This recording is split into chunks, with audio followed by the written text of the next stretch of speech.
À l'ombre de la Bonne Mer, un imposant carré flotte entre le ciel et l'eau. C'est un bâtiment de 3700 mètres carrés construit sur l'ancien môle portuaire. Cela fait près de 10 ans qu'on l'attendait. Le MUSEM, le premier musée consacré aux civilisations de la Méditerranée.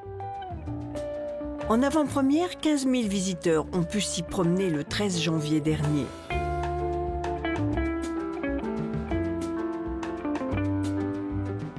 Le MUSEM est un musée de société. C'est un musée qui veut interroger les civilisations de la Méditerranée et de l'Europe, et surtout, je dirais, les civilisations de la Méditerranée dans leur rapport avec l'Europe. Il s'intéressera au bassin méditerranéen de la préhistoire à nos jours. Il y a ici même, dans cet espace, ce que l'on appellera la Galerie de la Méditerranée, qui est un lieu d'exposition permanente où nous allons essayer de faire comprendre aux gens, par des expositions avec des objets d'art, avec des objets d'antiquité, avec de la peinture, avec des objets du quotidien, de l'art populaire et même de l'art contemporain, nous allons essayer de leur faire comprendre ce que sont les particularités ou les spécificités des civilisations de la Méditerranée par rapport à d'autres grands bassins de civilisation. Ça, c'est la Galerie de la Méditerranée. Un musée qui se veut une main tendue entre les rives de la Méditerranée. Et nous ne voulons absolument pas avoir un regard européano-centriste. Nous voulons au contraire donner la parole à l'autre. Et c'est pour ça que l'un des grands symboles du MUSEM, c'est la passerelle. Une passerelle qui relie le musée au Fort Saint-Jean et au quartier du Panier. Il faut savoir que le MUSEM sera un endroit où il se passera toujours quelque chose et où les gens viendront non seulement pour se cultiver, pour apprendre, mais pour avoir du plaisir. Il y aura ce restaurant géré par Gérald Paseda sur le toit. Il y aura un café qui sera dans le Fort Saint-Jean lui-même avec des tables à l'extérieur. On pourra boire une orangeade à l'ombre et à l'abri du Mistral. Il y aura une librairie qui va bientôt être attribuée à un libraire qui s'est porté candidat et qui fera quand même 300 mètres carrés. Ça sera une grande librairie de référence, rajoutant une offre supplémentaire de librairie à Marseille qui en a bien besoin. Un lieu de culture et de vie conçu par l'architecte Rudy Ricciotti. La façade est en dentelle de béton, mais un béton nouveau.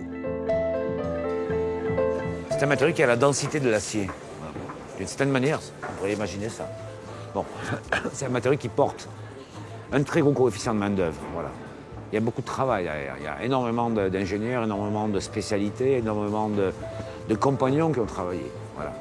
Vous savez, ce bâtiment, il a été produit par un orchestre symphonique de 130 musiciens.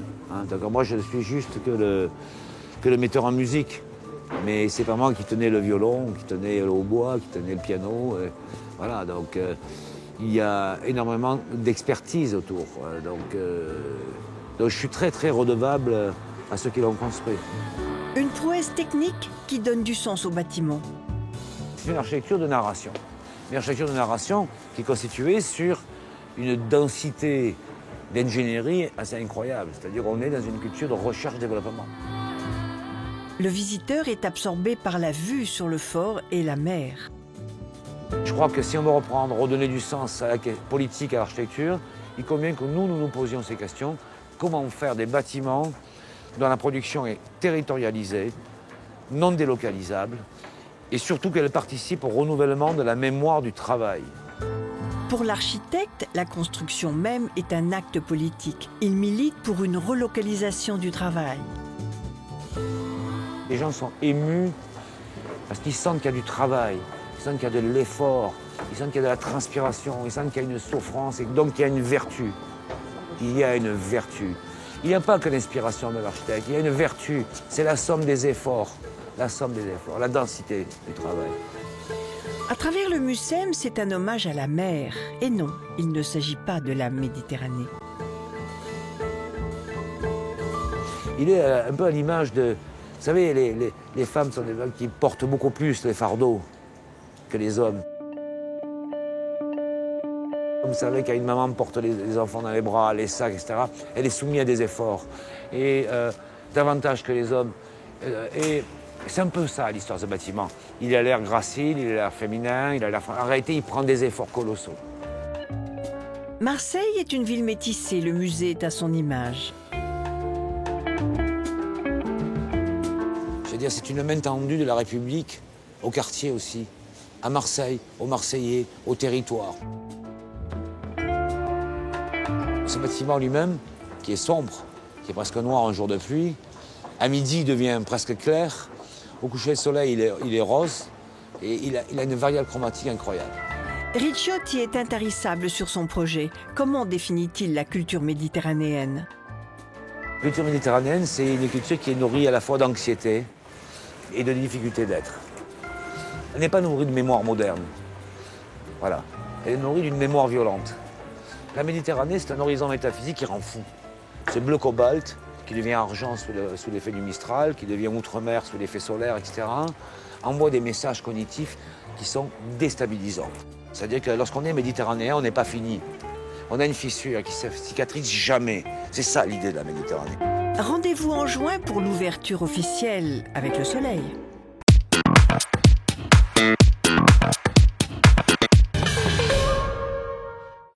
Est-ce que c'est du béton?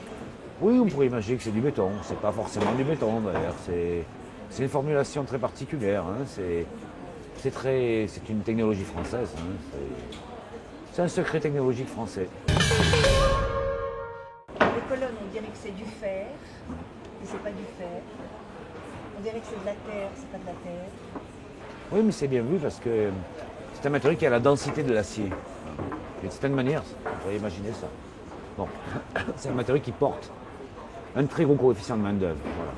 Il y a beaucoup de travail derrière. Il y a énormément d'ingénieurs, énormément de spécialités, énormément de compagnons qui ont travaillé. Voilà. Vous savez, ce bâtiment, il a été produit par un orchestre symphonique de 130 musiciens.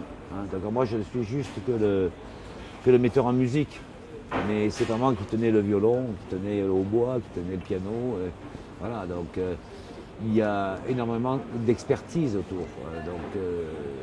Donc je suis très très redevable à ceux qui l'ont construit. Je l'ai dessiné il y a 10 ans.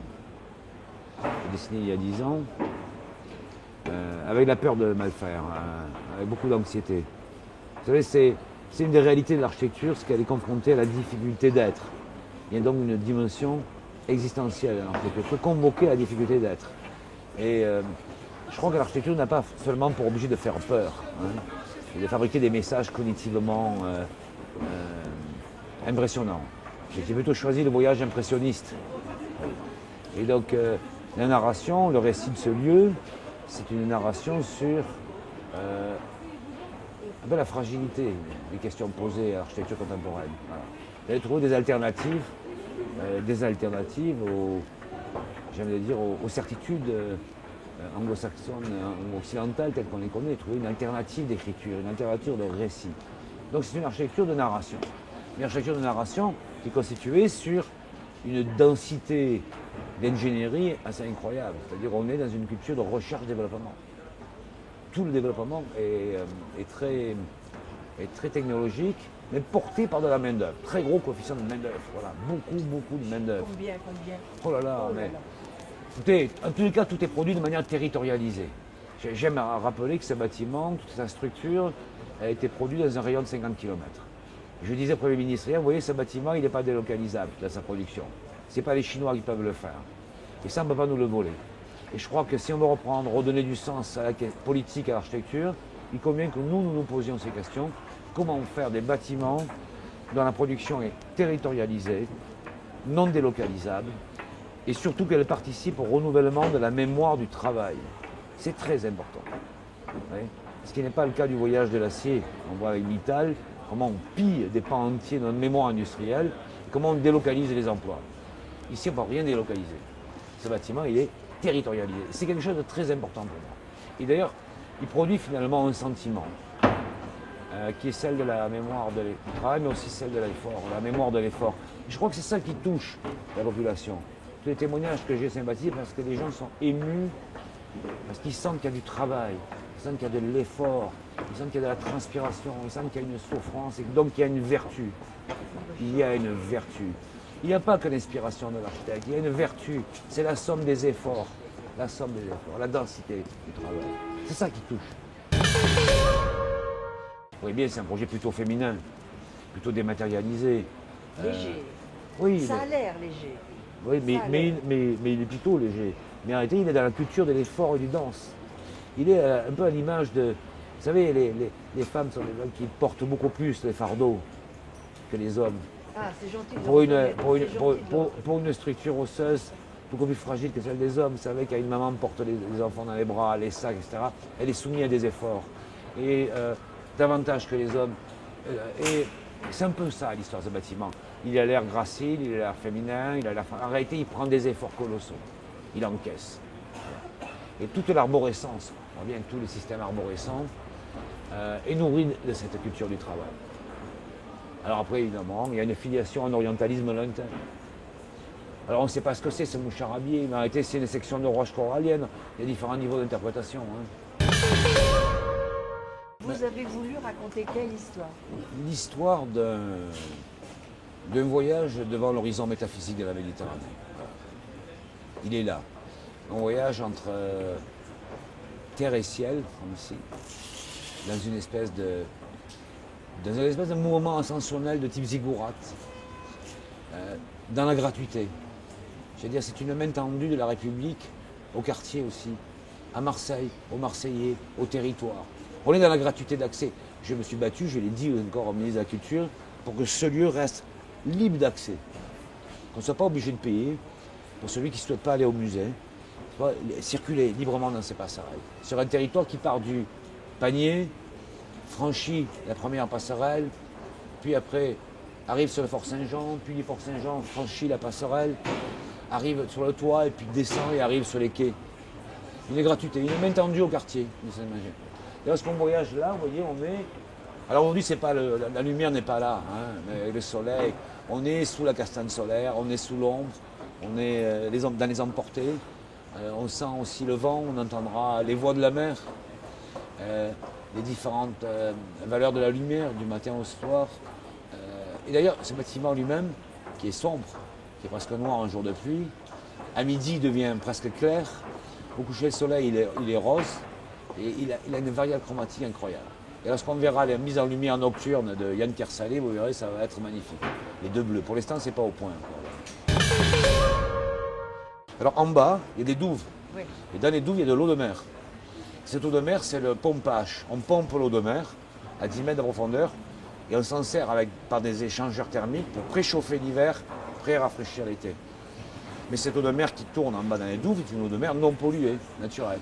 Donc il va y avoir une vie qui va s'installer, il va y avoir un écosystème, c'est-à-dire il va y avoir des algues, puis après des arapèdes, et puis après des moules, et après j'y rajouterai des famouilles, c'est-à-dire on va dire à Marseille des crabes. Et donc ces crabes qui vont grimper la nuit sur les structures pour redescendre la journée. Je disais, ce sera les varices de la culture, les crabes. Et je vous encourage, je crois à tous les visiteurs lorsqu'ils viendront, d'amener des crabes vivants dans les douves. Voilà. Il faut amener des famouilles, tous, quand vous venez.